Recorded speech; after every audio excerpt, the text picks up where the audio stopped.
Okay, April 3rd, almost 7 in the morning, and it's raining.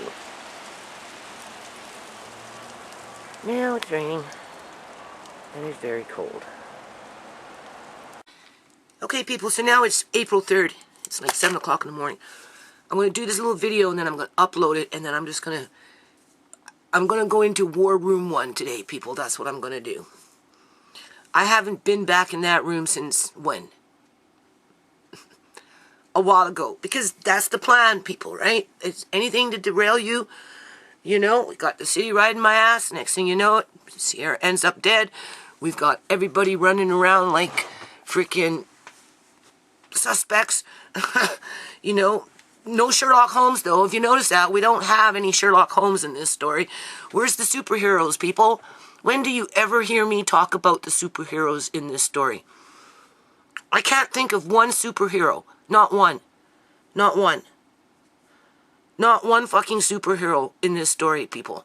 So what does that tell you about fucking Surrey, British Columbia, Canada? Right? So anyway, I am just going to go into War Room 1.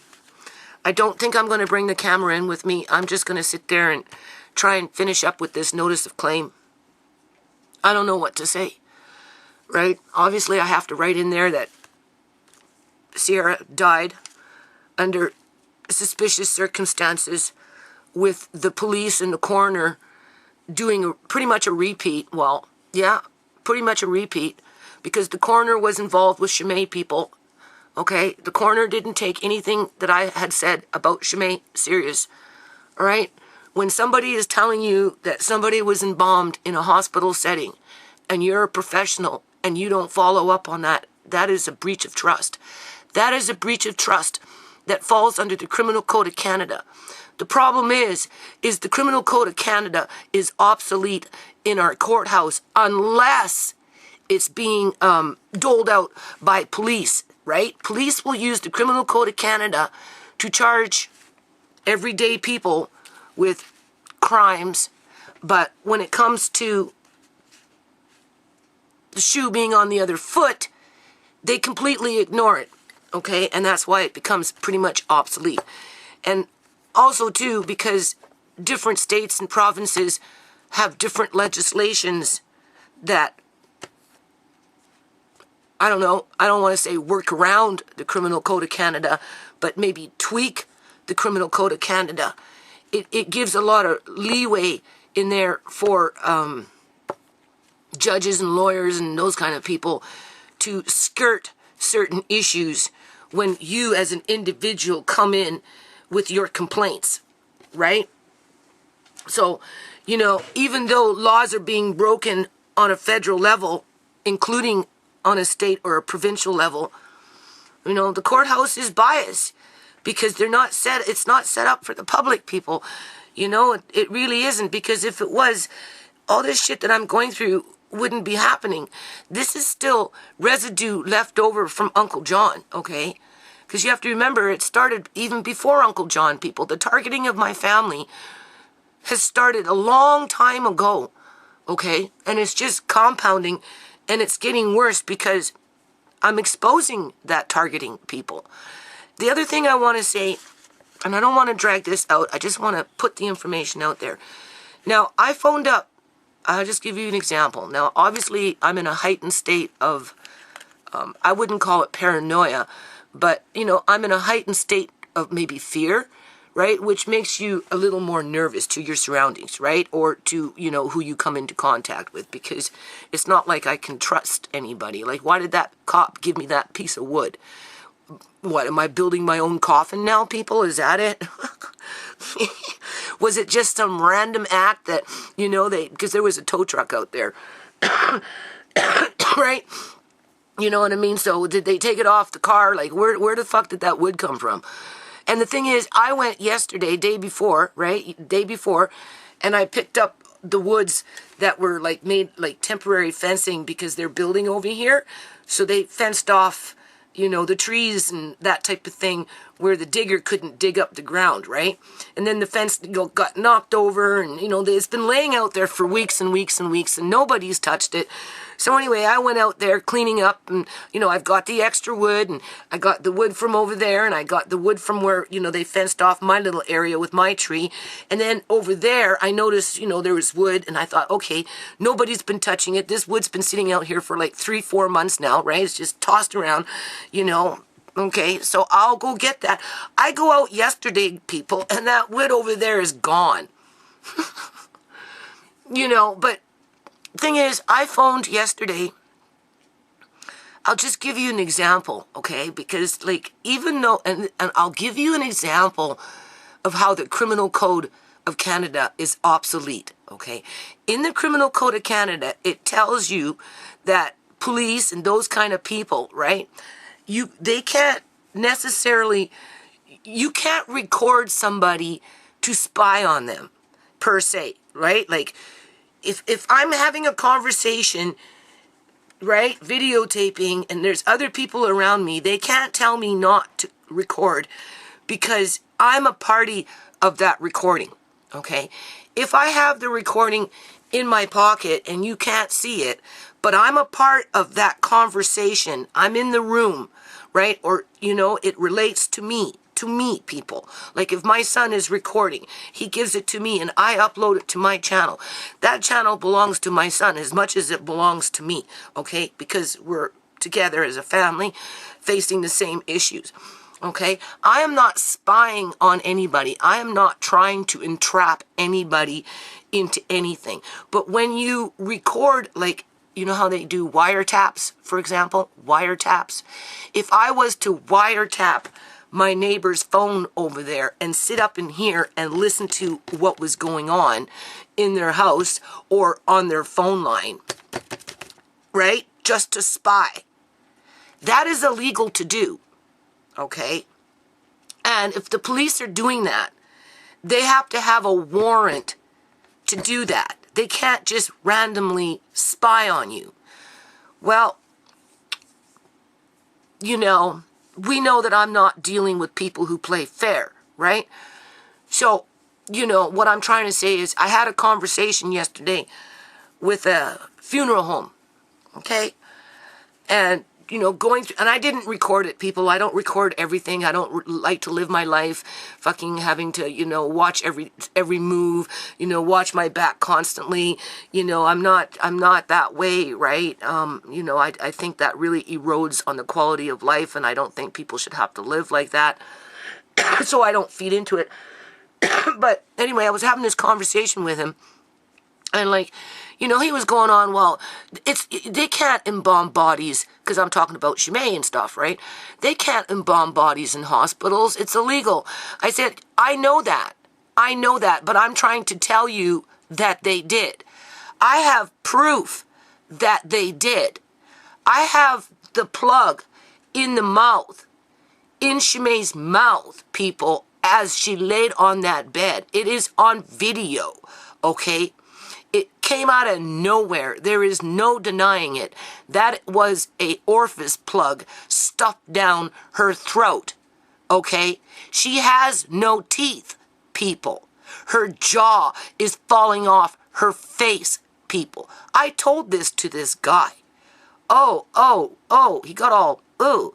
And he kind of arguing with me about it. And I'm like, it's happening. Illegal organ harvesting is happening. They're embalming bodies in hospitals in British Columbia, Canada. It's happening. Okay? Then he says, then we go on about, well, who's going to pay for the funeral? And I'm like, well, based on what happened with ShaMay, something should be covered through the government, right? Because I'm poor, right? To do something with Ciera. Okay? Tisha wants to bury Ciera. I tend to agree. Okay, she doesn't want me looking at two urns. Okay, ShaMay's up there, right? So, I'm asking him about this and this and that. And,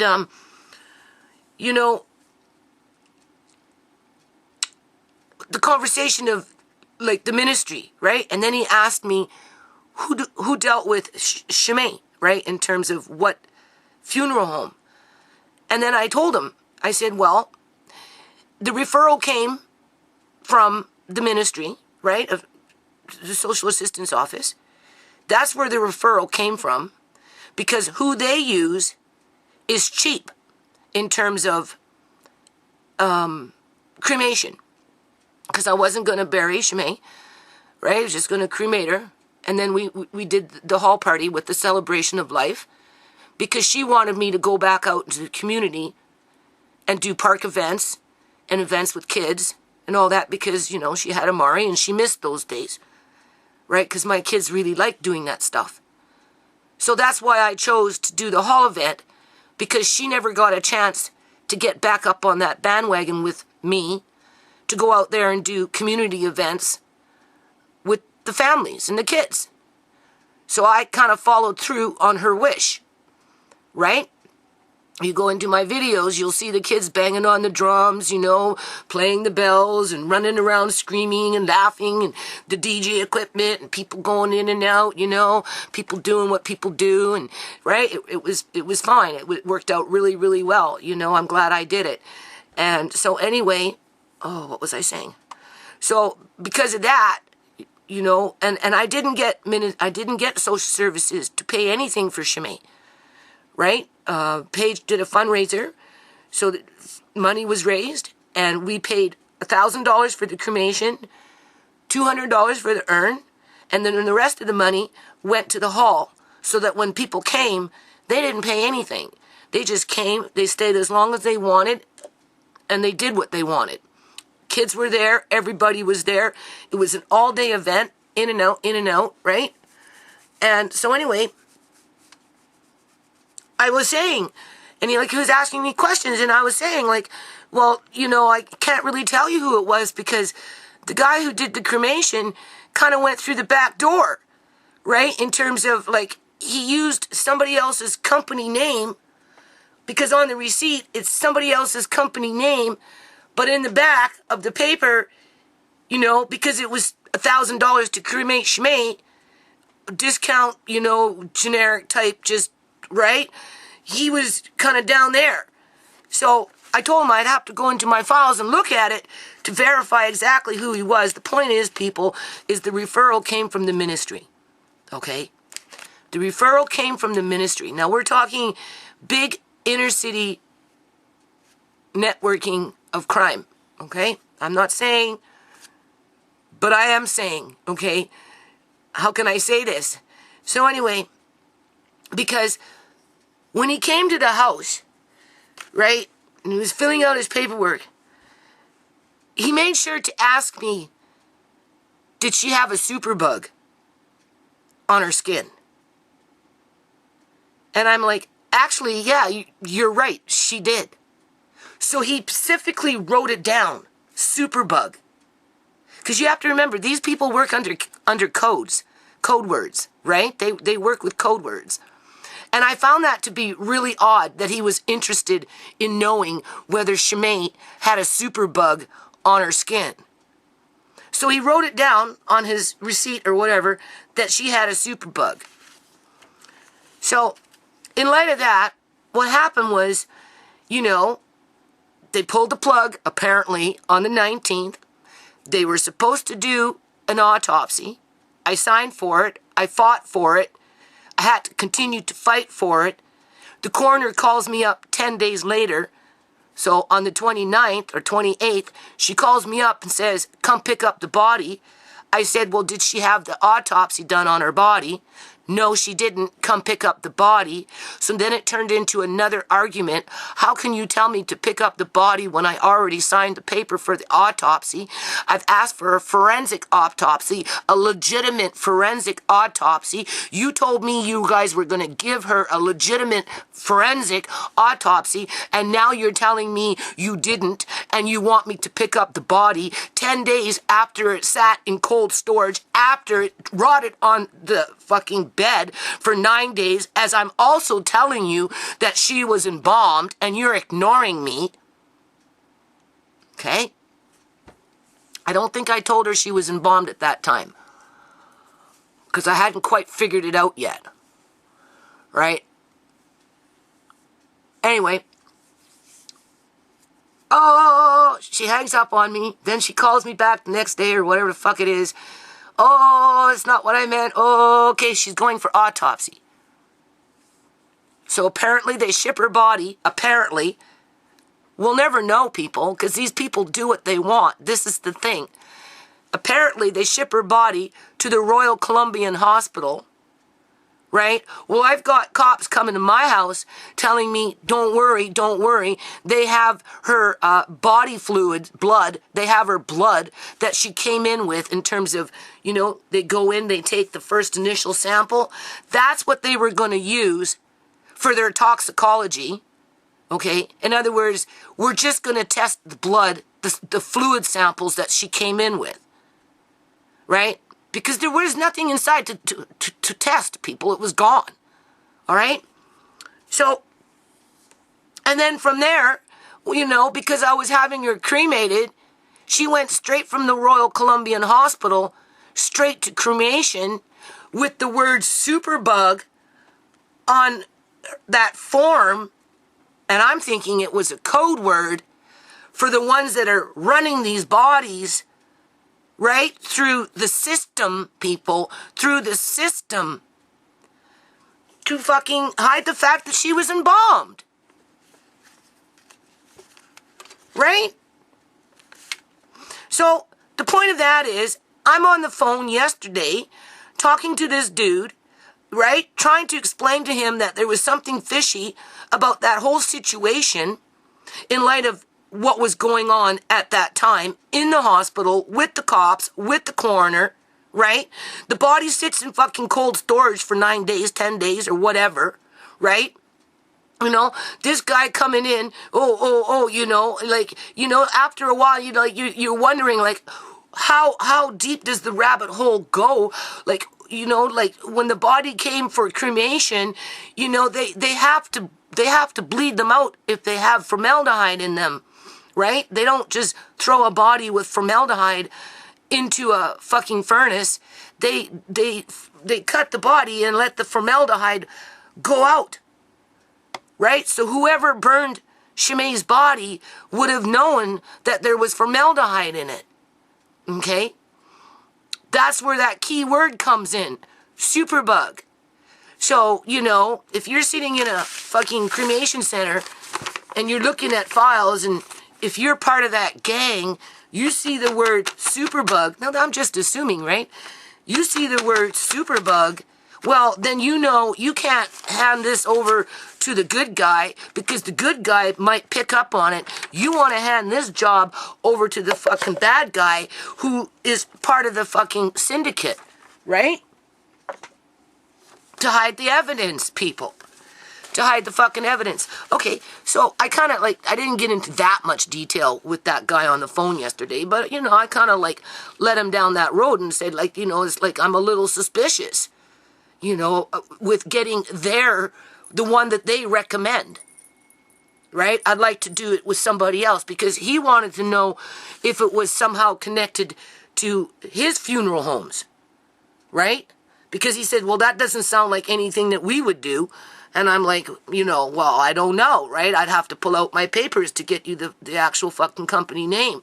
And even then, what was on the letterhead at the top isn't what was in the back, okay? Because this guy used to work for them and then somehow just kind of, I don't know, like it didn't fucking really match up. Okay, he tells me that I need to phone the ministry and, you know, make an appointment to fucking... Now, you have to remember, my phone's not tapped, people. Oh, no, I'm not being monitored. Hell no. Hell no. I'm just being gang-stalked, right?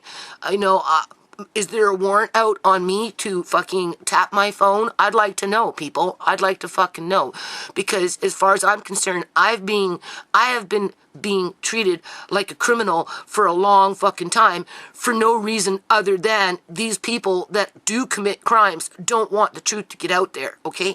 So, okay, he tells me I'm supposed to phone, you know, the ministry and, you know, make arrangements, if possible, for them to pay for a funeral. Okay, so that's what I do, right? And talking on the phone, now I'm talking to the ministry worker there, you know, and it's like she knew, people. It's like she fucking already knew because she put me on hold, right?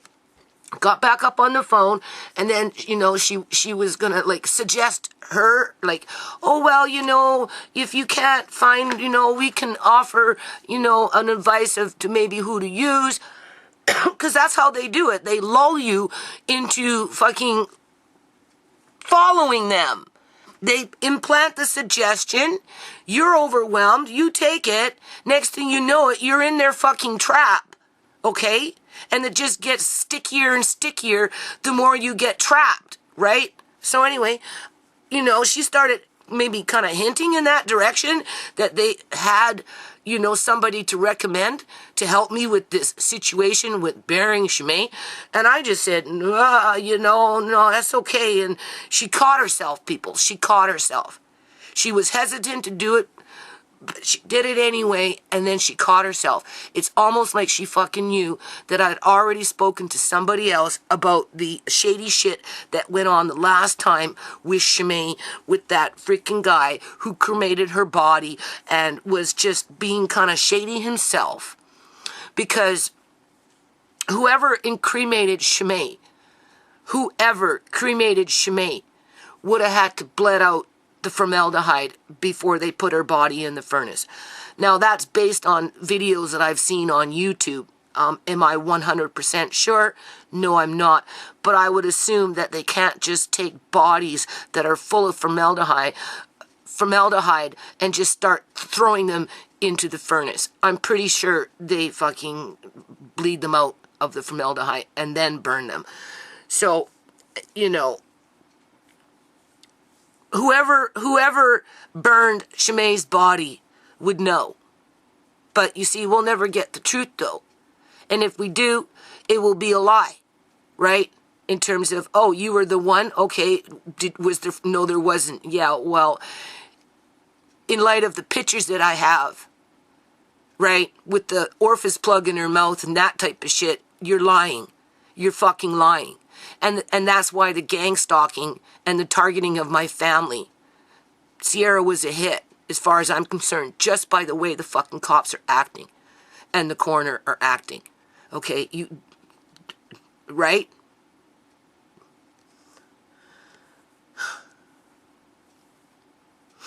So anyway, I'm going to try and just finish up a couple more pages. I really don't know what to say. You know, it's not like I can go to the courthouse and file it. And that's another thing I wanted to say.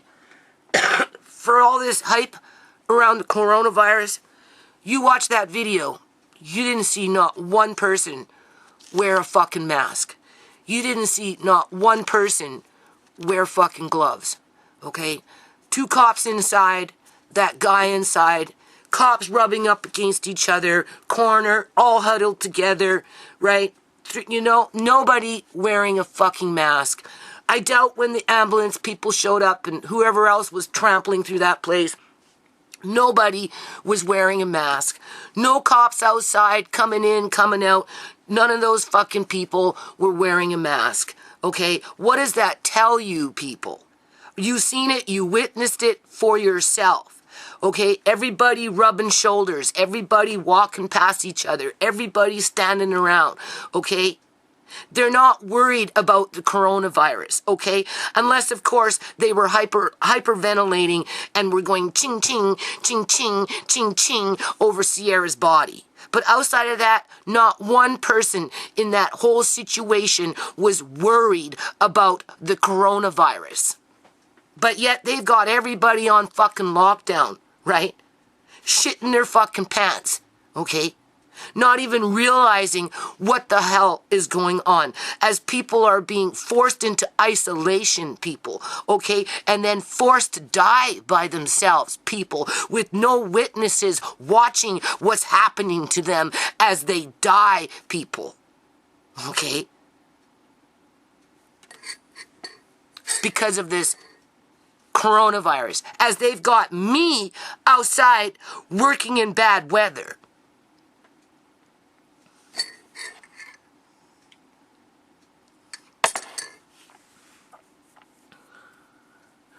So anyway,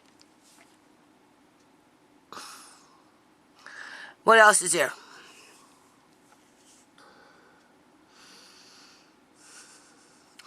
I don't know. I'm just going to try and focus on sitting down. I'm not even going to worry about outside today. Okay? Because I already did 2 days. You've seen that. If the city wants to come in here and take my shit, I will just record it, people. And then I'll owe my landlady a whole bunch of fucking money. That's it. I'm losing this house anyway. One way or another, sooner or later. Everything that I've done will be for the benefit of somebody else. Right? Because they won't tear down those houses for quite a long time yet. They have to get all 4 houses in a row before they can tear down all 4 houses at one time. Because that's what they do out here. They buy 5 to 7 houses in a row. They kick everybody out into the streets. They harvest the ones that they can. Okay? And then they tear down all the houses at one time, and they build up these gaudy looking things, right, that nobody that was born in this country that are below a certain income can live in. That is the cycle. As they are targeting the most vulnerable in our society and using their illnesses or addiction against them to cover up their crimes that they perpetrate upon the public, as they use taxpayers' dollars to do it. That's another thing I want to mention. Dead bodies are heavy. Okay? When they took ShaMay's body out of here in that hammock, it was like 6 men, 3 on each side. They carried her out in a hammock.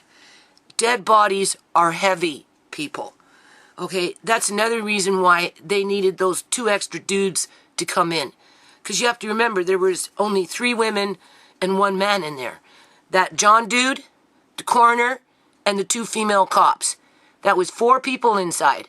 Okay, they needed those extra 2 guys to go in there and help load up the body. Right? Okay? So, because bodies are heavy. Right? And I guess rigor mortis had started to set in.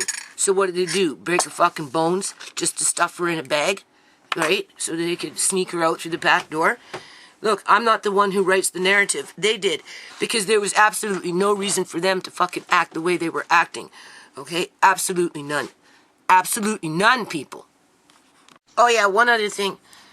I've got somebody, one person so far, telling me that they're thinking that somebody's fucking with my YouTube channel in terms of, what is it called? Changing, the channel username, New Nations Unity, to uncensored. Now, you have to keep in mind, we still got Julian's sister running around with her peep shows, okay? Being whatever, right? So if you notice anything unusual that relates to my channel or my videos, then just screenshot it or do paint and forward it to me, right? Because what I'm noticing is when I go on to YouTube and my subscription will say 773, right? And then I go to a few other pages and then, I go back to my studio and now it's like 762, right? And then every time I go back to my studio, it will jump up a number, jump up a number, jump up a number. And then I turn off my computer, right? And then I come back in and the numbers drop again. Like this morning, for example, I turned on my computer. You have to go into your little studio thing in order to be able to get into your comments and shit. It said 777. I go into comments. I go through the comments. I go back into that little studio thing. And then it says 776. It's just like mindfuckery, right? Not, and it's just kind of staying there. It's not moving, people. It drops and then it goes back up, and then it drops and it goes back up. So in terms of, Julian's sister, she likes to take my videos and create her own videos for, a hate fest Or maybe she's taking the whole video and now she's like importing the word uncensored or whatever, because she likes to use the word uncensored. So if something like that did occur, it probably had something to do with her. So anyway, if you find anything unusual that it doesn't look like it's actually from my channel, just screenshot it and paint it, you know, or copy it and paint, right? And then, you know, let me know, right? It's not going to stop the truth from getting out there, right? The truth is, this is a repeat of Julian. Julian said 2 different stories. One story was he went to her, he seen that she had peed herself, so therefore that's why he laid her down. He told a cop, because the cop came to my house, stood right here, people, and said, oh, no, that's not what he told me. He told me that he tapped ShaMay and ShaMay fell over, and then that's why he laid her down. Which story is true, people? We'll never know, because Julian is doing what this guy is doing. What is this guy doing? He calls me in. He picks a fight with my son, right? Knowing that the cops are going to side with him. He fucking stays inside. He helps them to do whatever the fuck it was that they were doing. And he hasn't called me since. But yet, he's lurking around in the fucking neighborhood. You notice that? He's lurking around in the fucking neighborhood.